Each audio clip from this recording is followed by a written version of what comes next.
Importante pa nga ba ang diploma? Yes, napaka-importante pa rin ng diploma sa panahon ngayon. It is actually your passport to your success. Gusto ko talagang makatapos para magka-diploma. Seryoso ka, diploma? Diploma o diskarte?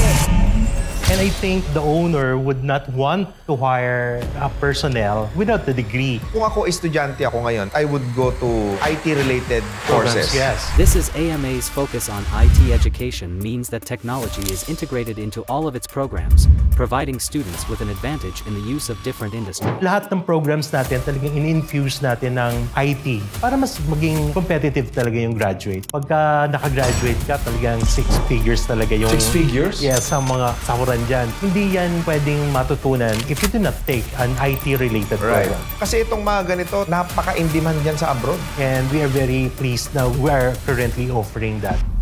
Mas maganda na may diploma ka na, may diskarte ka pa. If you wanna become successful, kailangan may diploma ka. Kasi mas mataas ang probabilidad na magtagumpay ka kaysa maging kawawa ka.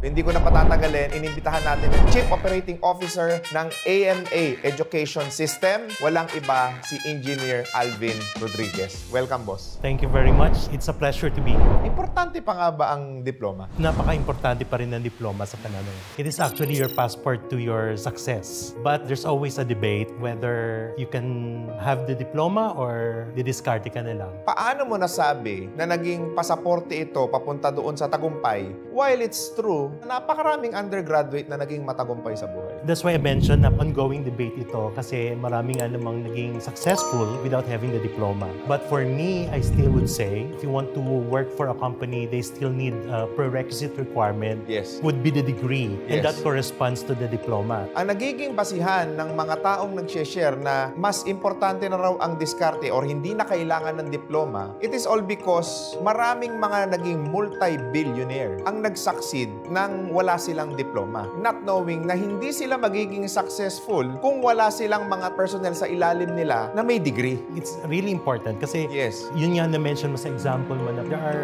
billionaires now who have been working with people who are degree holders. Yes. Hindi mabubuo kasi yung success ng multi-billionaire na yun kung wala yung mga matatalino at magagaling na nasa ilalim. For a company, syempre may figurehead tayo dyan. So sila yung nakakita most of the time in gatherings, conferences. Yeah. But I should also agree with you, yung mga players natin are actually very essential people and Correct. very impactful sila sa success ng company. And I think the owner would not want to hire a personnel without the degree. Kung titignan natin mga boss, yung listahan ng top 10 richest man in the world, IT business talagang number 1. Like Jeff Bezos, Bill Gates, Steve Jobs, Mark Zuckerberg, IT yan eh. yeah. So kung gusto natin maging matagumpay sa buhay, titignan natin yung probabilidad kung saan ba malaki ang demand. Kasi yung mga bilyonaryo na yan, naghahanap talaga yan ng maraming magtatrabaho sa kanila. Kung ako estudyante ako ngayon, I would go to IT-related courses. Programs, yes. Kasi napakalaki ng demand.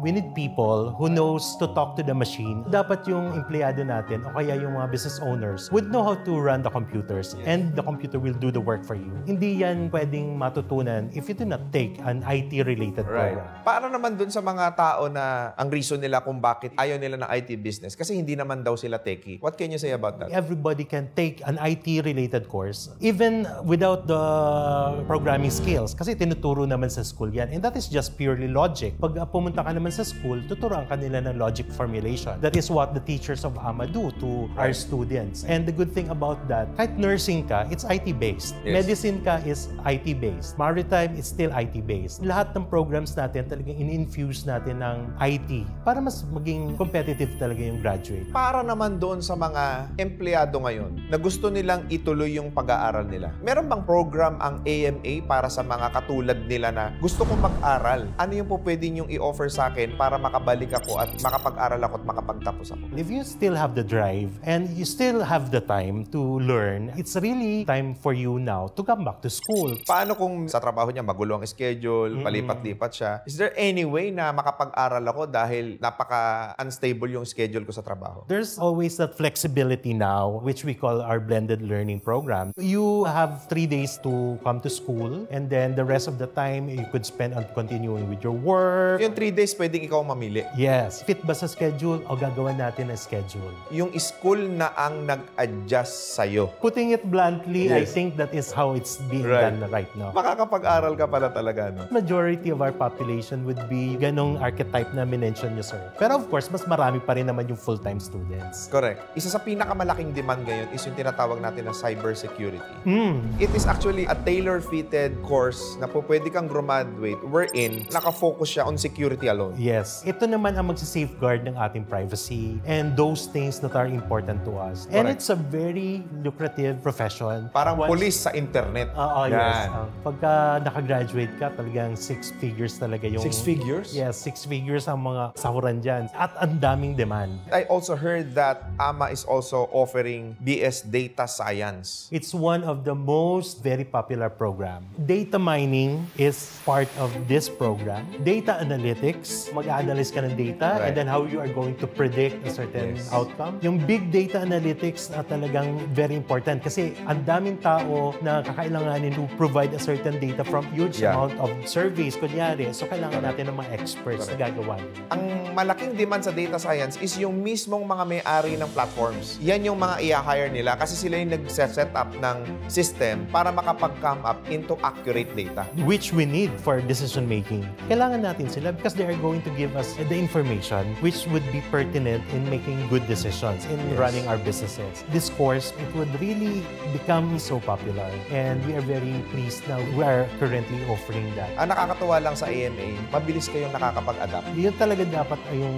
gagawin lagi. Ano yung bago? Because we cannot avoid the change. We really have to be adaptive. We are Right. the ones preparing people, bigyan sila ng skills for the future. Ngayon, kailangan na foresee kung ano yung magiging trend in the next 5 years. Right now, in-offer na namin. That is skills for the future generation. Right, sir. Lalong nag-e-evolve ang teknolohiya, dapat mas maraming mga tao ngayon ang naiintindihan na ito pala yung pinakamaganda kong kukunin na kurso kung ako ay estudyante. Kasi itong mga ganito, napaka-in-demand yan sa abroad. And isa sa mga pinaka-controversial topic pa rin hanggang ngayon is yung tinatawag natin na blockchain. Bakit ang AMA nag-offer siya ng BS blockchain? It's always going to be an answer to what is the possible requirement in the next 5 years. What are we going to offer so that our graduates become in demand? Pagka naghanap ng mga companies, we're looking for blockchain technologists because not everybody will know it. Di pa nga siya kilala masyado. Correct. Kailangan lahat ng mga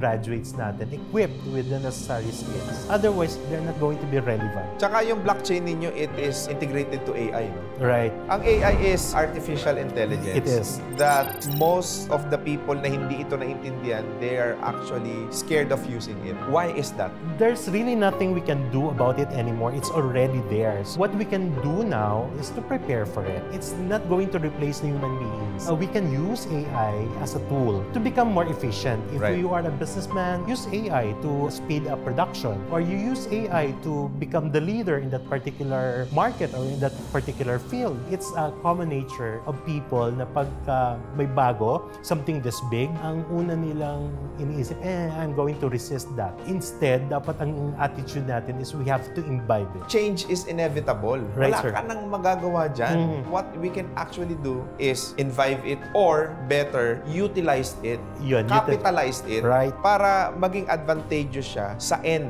natin. Paano tayo kukurot sa future? And AMA is doing a great job. Even senior high school, they're doing AI subjects. Senior high school meron na? Merong AI yan. And not only that, we certify. Halimbawa, may natapos kang a certain skill, we acknowledge that you have earned this level of mastery on that particular field, so you're going to be certified. Yes. That is something you could add up in your credentials. After K-12, if the student opts not to pursue college yet, pwede siya mag-work at meron siyang certificate. We believe na pwede naman din na talaga. So halimbawa, if you want to opt out from college muna, o kaya pagsabayin mo, Yes. mag-apply ka ng trabaho, pwede na. Even as early as K-11 and K-12, they already have the AI courses. Ang AMA education system, marami yung mga partners din na mga university or subsidiary Yes. like St. Augustine's, tama? Oh, yeah. What else? We have St. Augustine School of Nursing that you mentioned. Yeah. We have the AMA Computer Colleges. And of course, we have the AMA University. Then we have AMA School of Medicine. Then we have ABE International Business College. Then we have AMA Computer Learning Center and Delta Air. We are already doing aviation now. Bakit ko pag-aaralin ang anak ko or kung isa akong kabataan, bakit ako mag-aaral dyan sa Shanghai ng mga universidad na yan? I would always tell them that in choosing a career, una, tatanungin mo, ano ba yung gusto mong isolve in the future?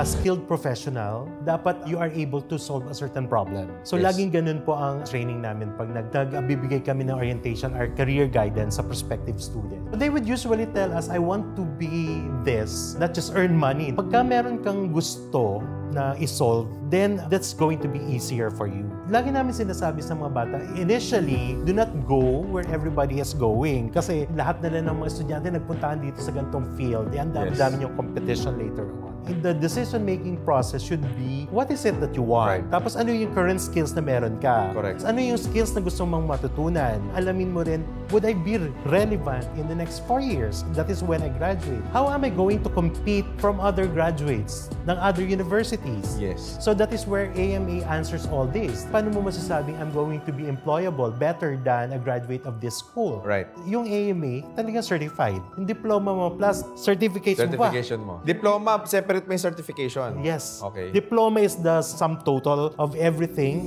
pero the nitty-gritty details of what you know here are actually written on those certificates. Right. And we provide that. Kung ikaw, may option ka, lagi nating piliin pa rin na nakatapos. Why? If you wanna become successful, kailangan may diploma ka. Kasi mas mataas ang probabilidad na magtagumpay ka kaysa maging kawawa ka. Ngayon, pwede na ba nating silang imbitahan, engineer, sa AMA Education System? We are inviting all prospective college students to consider the menu of courses that we are offering. So we have a lot. We really have to know ano ba yung interest mo and what is it that you want in the next 5 years. Do you want to have an impact to the society? Do you want yung tinapos mo would propel you to success? And is that program going to be relevant pa rin in the next 4 years? And we have a listing of programs na posibleng yung kunin when you finish your high school. Mga boss, nawa ay marami kayo natutunan dito sa ating episode ng RDR Collabs. Maraming salamat, Engineer Alvin Rodriguez. Thank you very much for your time. Thank you sa pag-educate sa ating mga viewers na Yes. alam ko ito ay